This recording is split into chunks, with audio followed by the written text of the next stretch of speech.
When working with Brett's question about, is there more to awakening than the slow coming to terms and acceptance of our human life as it is, moment to moment? And is there some transcendent or spiritual experience that is beyond that, which is important? So this is such an important question. That's why I termed so much of, for so long, and still do, waking up and growing up is what we do, right? This is a huge part of our, I would say, our growing up, is coming to terms with our humanity. And that this is it. This is our way to waking up. It's through our humanity. It's through each moment of what arises that we tend to segment off as good or bad. And we keep having this idea that one day we're going to get through that and we're going to be okay. Life's going to be okay. If I can get through one more death of a parent, or if I can, whatever. It's that sense that there's a constant state of waiting for something to change for us to be happy. Is that accurate? On some level, that there's something still out there. This is a huge part, I think, of our spiritual life, of the growing up part, is that it's a deep sense of maturity in the recognition that there is no problem with anything that is arising from the standpoint of life. There is no problem. As long as we separate it out and say, this is a problem and this isn't, we will be in constant separation, right? We'll be in constant state of. So the part that's missing of that is the part that is, as long as we have an ego, which we always will, and are not aware of the egoic process, there will be a feeling of separation. To actually wake up, one needs to understand on an experiential level that there is no separation. Because once we understand that there is no separation on a real core body level, then our identification with our ego will stop. So what Brett is saying is, it's a huge big part of it, but to really actually wake up to the larger self, he's saying, can I come to terms with my small self and stop resisting it? What I'm saying is, we need that, but we also need that ability to actually experience singularity, where we can start to, we're not looking at nature, looking at spirit, but we recognize we are that. And there will constantly be this little arisings of separation. That's what the ego does. But it's the understanding that we don't believe that. We don't believe this constant reforming of the sense of I. This making sense? This is often cognitive until it's not, right? We have glimpses of it.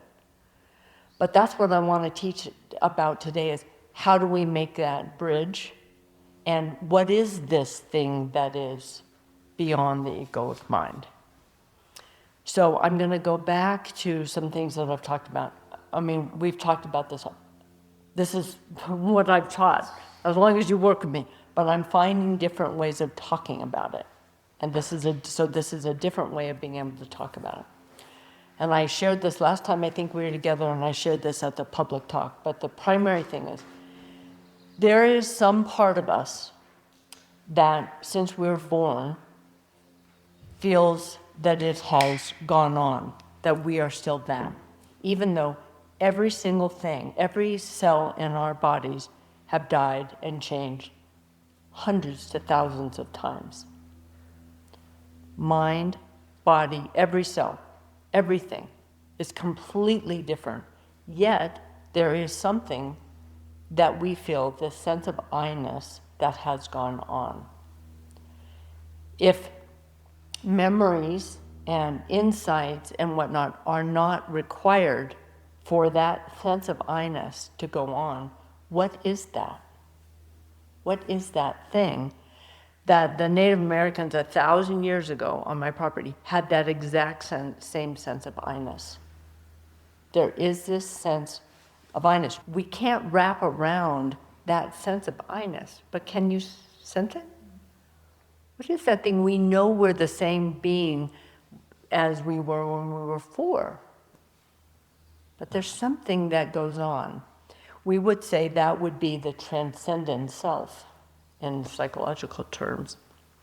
That would be the capital S. Right? It's not dependent on what's happening externally. There is just this sense of I that is the same sense of I, we could say, the immortal self. That is, there is only but one immortal self in all of existence. There is but one immortal self. That self is not, it's not affected by the comings and goings of life. It's not affected by the heartaches and the joys and the hurricanes and the killings and the this and that. It's not affected by that. That immortal sense of self goes on. It's never born, it's never died. That is the part, if we were to say that we have body, mind as one, soul, spirit, right? As we evolve, we get more available to that sense of self, that sense of large self, which is more spirit. The soul, we would say, would be kind of a halfway junction place where the witness is. And the witness is what I want to really be able to talk about, because it's the witness that takes the strength or the power, weakens the ego by its the innate capacity to witness phenomena, right? Anything that we can witness, we can see, is not the essential self, right? We can see the ego. We can witness the ego at play in us, right? We can witness our thoughts. We can witness our sensations, our feelings. But it's like the eye looking at the eye, the eyeball looking at the eyeball. It cannot see itself. So the immortal self, we would say, or the I sense, this deep sense of I-ness, that cannot see itself. It is on its own the seer. And the seer is what eventually is what we've talked about awareness, right? That is pure awareness. That's what it is, it's pure awareness. We've been aware since the day we were born. We cried when we were hungry. We laughed when we were happy, right? That's awareness of experience, and we responded to it because we had awareness. What's different is that we're bringing our awareness to that awareness. So that, and I'm going to back up for a minute and then talk about the witness for a bit, because eventually the witness still has a sense of division. This is looking at that. Eventually, when we're just resting in pure awareness, we are what we are witnessing. There is no witnesser. We are the tree. We are the sensation. We are God. Does that make sense? Okay, it's very cognitive, but I want you to have an idea about this. So this is this amazing thing that when we have this innate capacity to witness phenomena happening, which is, that is the meat and potatoes of being able to both do what Brett is asking and to fully wake up. Because it allows us to disidentify with a thought.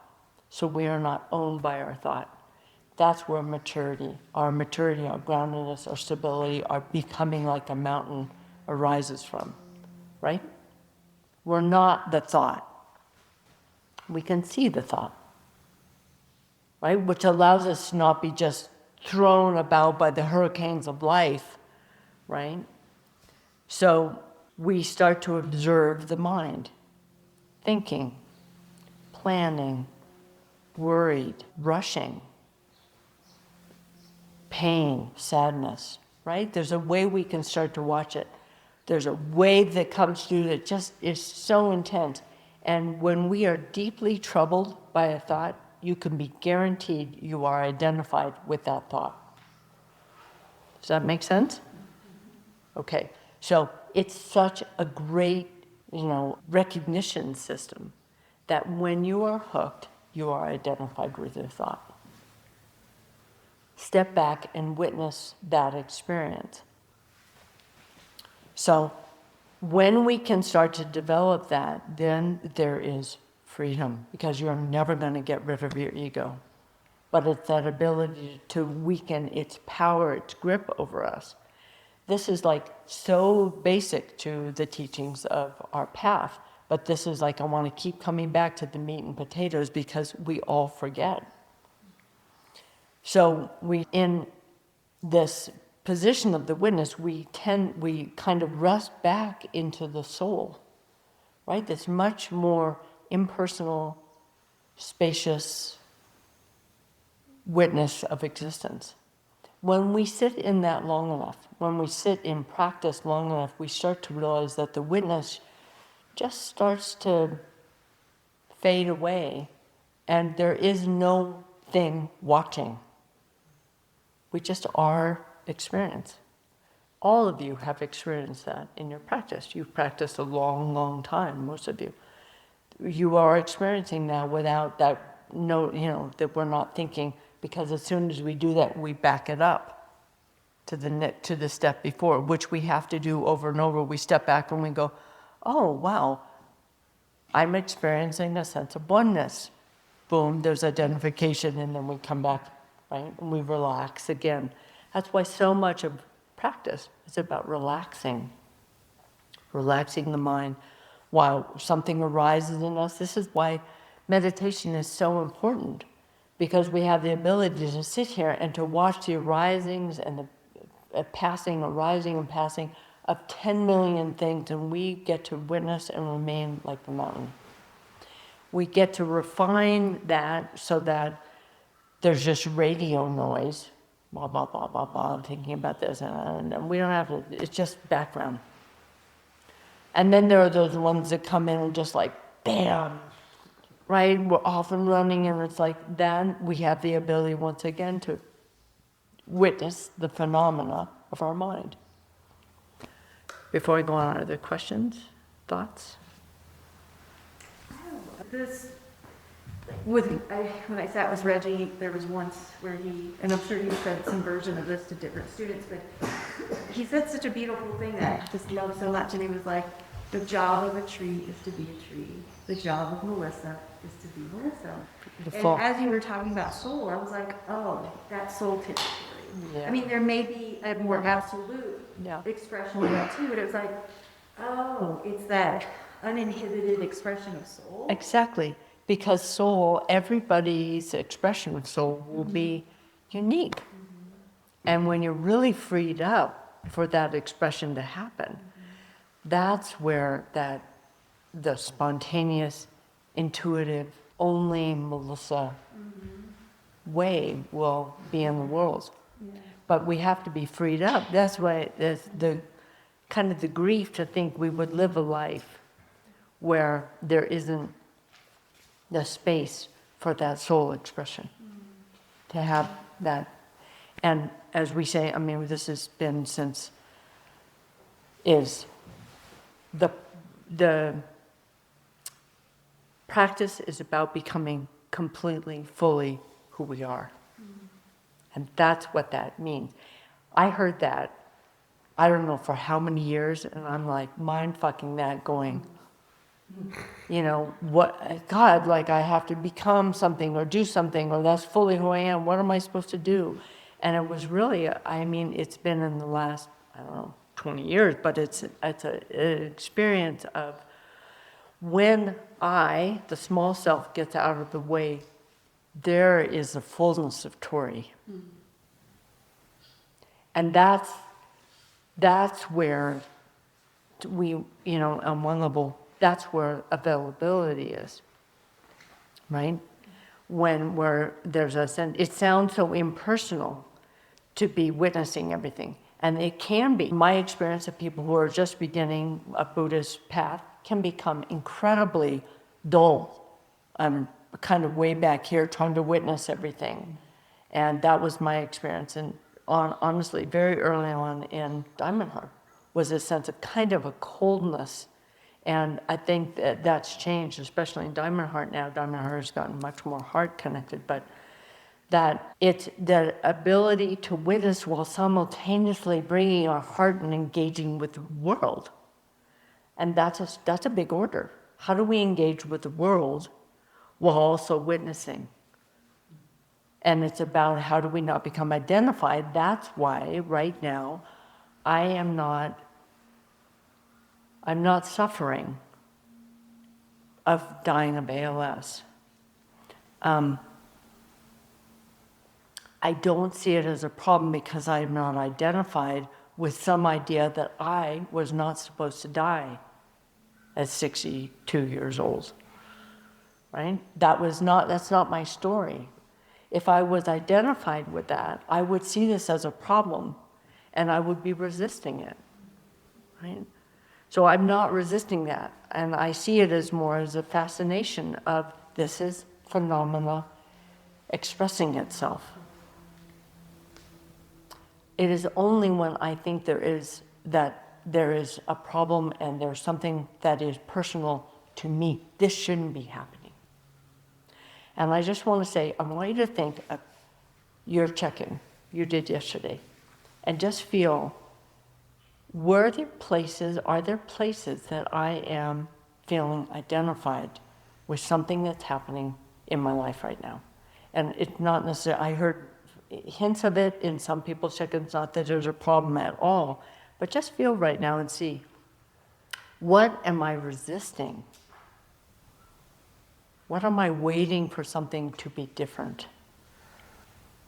If you're waiting for your partner to be different, or your life, or your work, life is just gonna go right on by. So, yeah. That makes a lot of sense.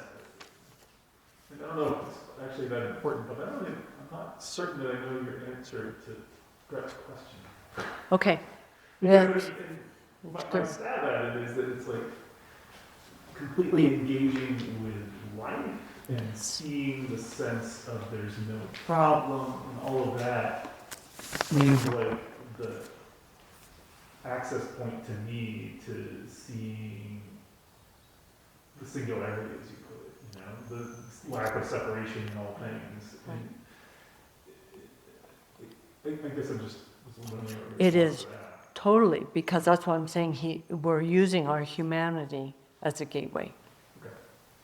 And it's not only using it as a gateway, but it's that, I wish he was here, but he wouldn't mind me saying this. Brett is like a really, really committed practitioner. Yeah.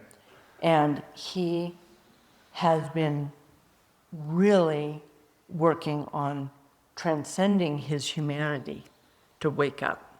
And I keep saying, let the funk of life be it. There's nothing other than that. From our human experience, there is nothing other than that. Now, I really want to bring that home. It is through that we experience that, and there's something more that opens up with that, which is more this sense of when we get that, we go, oh my God, this was it.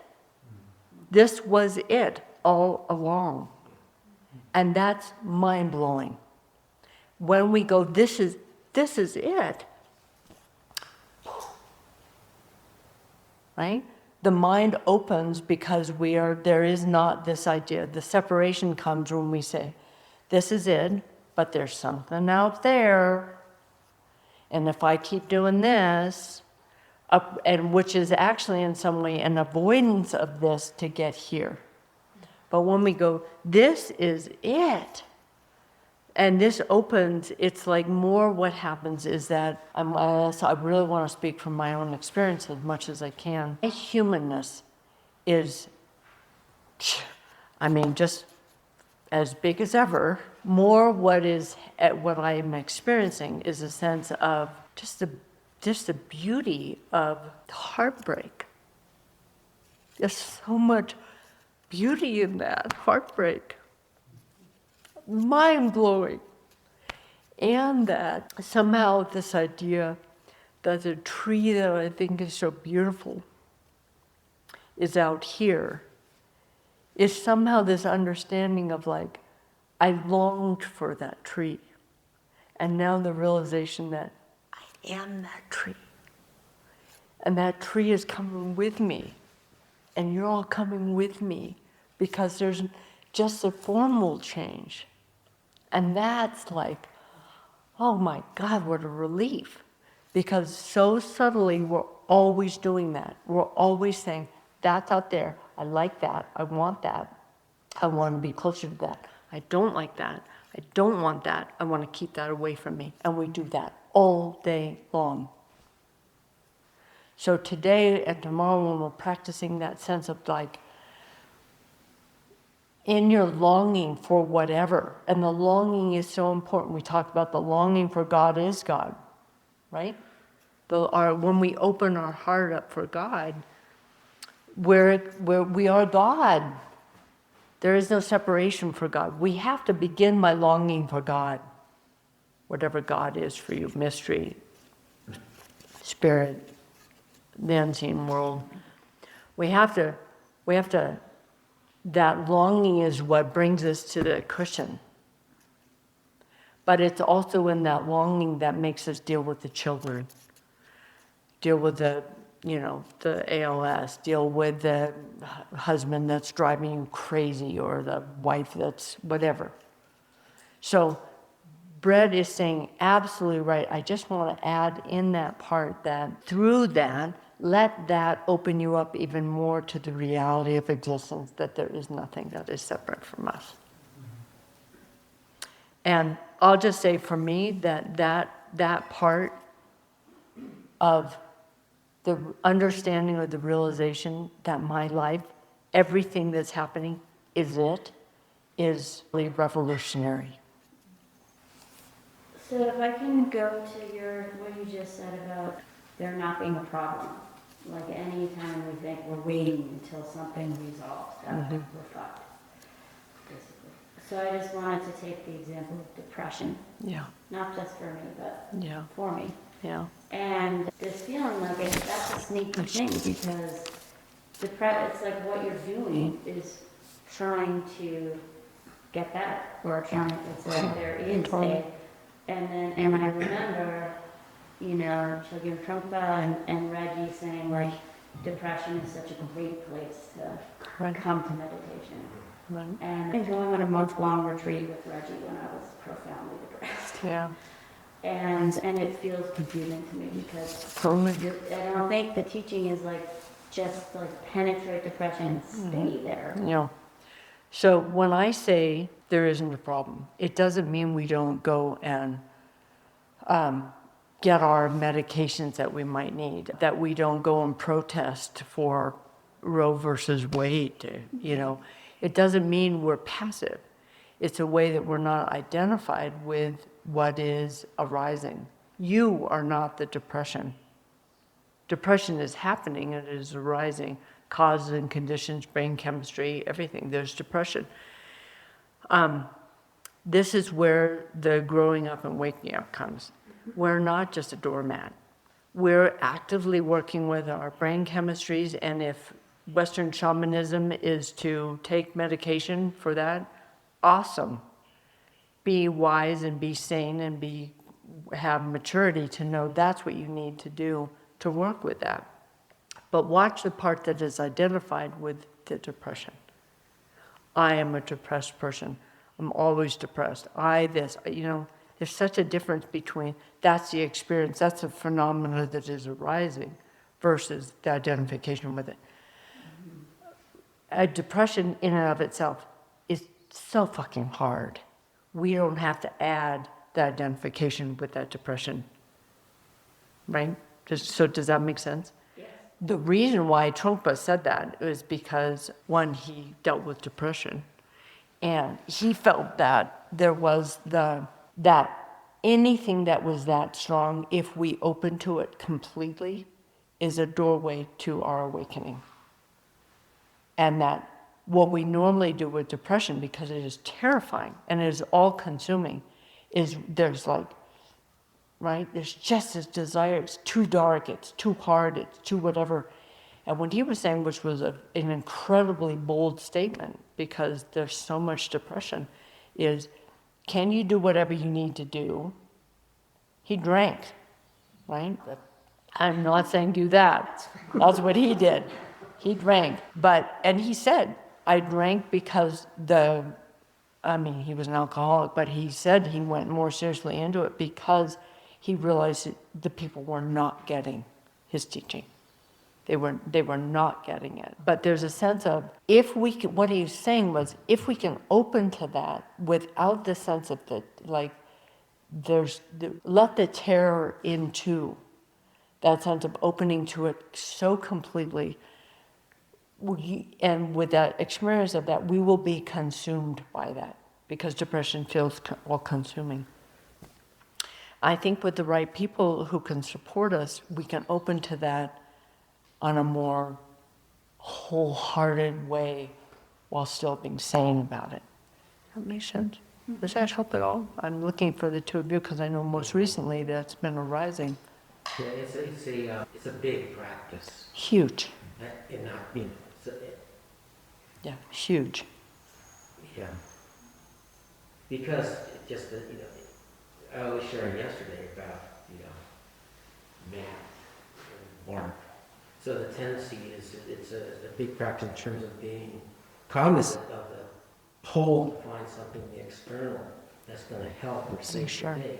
This kind of comes with the territory of depression and anxiety. Yeah. And so to manage that illusion Yeah. takes a lot of fortitude. Totally. And if you have anything to say about that, Yeah, I think one thing is that, two things. If brain chemistry is brain chemistry, and it's like if we have, a broken leg, we're going to go and get the bone set. Sometimes when we have brain chemistry issues, there's a wisdom in doing some sort of, Western medicine to help.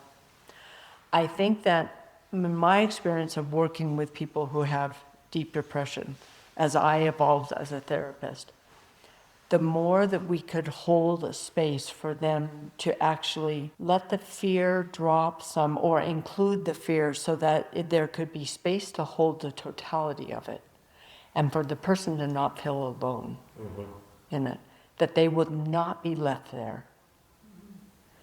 There's some way of being able to start to ease the edge a little bit of it, because I think the biggest fear is that we'll be left alone at the bottom of some well, and that will be our existence. So I think we have to do what we have to do to live our lives, but the more that we can really relate to it, I think in that way, that we're gonna be okay. We're gonna be okay. And I say that, and here are people who commit suicide because they're so depressed. But from life standpoint, again, this is where, from life standpoint, there's not a problem. Life is just being life. Brain chemistry ended up that way, and that person got depressed, and life's just going, okay, right? Life is not separating out this is good or bad or whatever. This is a really hard thing for us as humans to grok at that level, because that is so radical, right? I could spend such a long time talking about this, but I think I'll end it there unless you're, yeah. One about being in a relationship. Yeah. Talking about relationships. Yes. So I just do that dance of wanting to not pull away. Right? Tired of it, or Yeah. angry, but then what, well, I'm not very good at it. So, Yeah. I mean, that's part of it too, right? Yes. I get to That's go right. away and do my Yeah. dance. Yeah. But I, ultimately, as a partner, help. yeah. Well, so two things. First of all, my guess is part of the reason why you want to pull away is because there's some fear inside yourself that you'll be dragged down with it. Or what? I don't feel that. I don't know. It's great to think about. What my suggestion would be is to, this is where having such clear, loving boundary Yeah. so that you don't get to the point where you have to resist and push away and you're sick of it. You've gone too far Yeah. at that point. Yeah. So before that point of being able to find that love so that when you are with your beloved, then you can meet that with love, right? Great. But if you're at that point, you've missed the boat. Yeah, I think COVID was really both us down. Oh, yeah. I didn't know where to get that. Totally. Yes. Healthy sectors. Yeah, So exactly. that's very helpful. Thank you. And finding and setting times within the household where you're in silence, you know? And that it is not your responsibility to pull anybody out of that. It's not your responsibility. If you want to, then that's a wonderful thing, but it has to come from the heart because someone who's depressed is a radar for is something not being authentic. But it also strikes me that being with other partners who are dealing with a similar thing, as well as people who are depressed, being with other people who are dealing with a similar thing feels really important. It's not just that you as a couple, or me as a couple, figure it out. Yeah, The team. I agree. Totally. Can you, sorry, I don't know if I Just understand. that people who are partners, dealing with really depressed partners Yeah. and struggling, that they get together and talk about their experience and help each other. Yes. And people who are struggling with depression. Yeah. And Part, And I'd Yeah. love to add one more as someone who, my partner's, more on your end. But at the same time, I think I can also say when he's having a hard time, it's like, I guess, and we don't have to answer this now, but one thought is, I think it might come into this like, almost like we get so, even if we're the most like aware, you get kind of identified as one.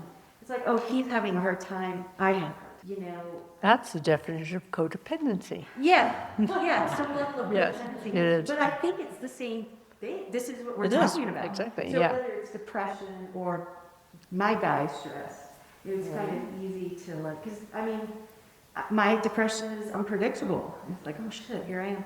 Right. I feel more self-conscious about my depression. But the same is true. I struggle when he's having. It might not be depression, but it's something else. So I guess I'm just meaning that we can also speak to it generally, whether it's depression. For sure. I think the primary thing is two things that you're mentioning there is to watch the places where there's codependency, where we're identified, we are identified with their experience, right? And so again, the witness comes in where there's a witness that is the ability to see, and this is where this crazy dual system happens. We are them and we are our own person over here. And we have to keep remembering that because for people who, when there's depression, there's a sense of isolation, such extreme isolation can feel. And there can also be like a desire to make sure that others are somehow aware of the level of pain because it's so lonely. And there's a way of being able to be there to support that without, going down too. So my sense is for both of you to watch the sense of codependency, and this is what we're working with, is develop the witness. And what you're speaking to around the loving boundaries. It's more like, Super oh, loving yeah, that. you're- Right, right. And that can feel, if we're codependent, to do that can feel very cold. But we have to learn how to do that with so much love. But if we're past that point, then we've gone too far. Yeah. Right. Yeah. So, Joanne, with this similar conversation, but thinking back to your feeling of brokenheartedness, Yeah. because that's, I mean, you were talking about that as, this is, I didn't quite get if it's the result or the doorway into this, feeling that others are part of you. But I can see in that situation too.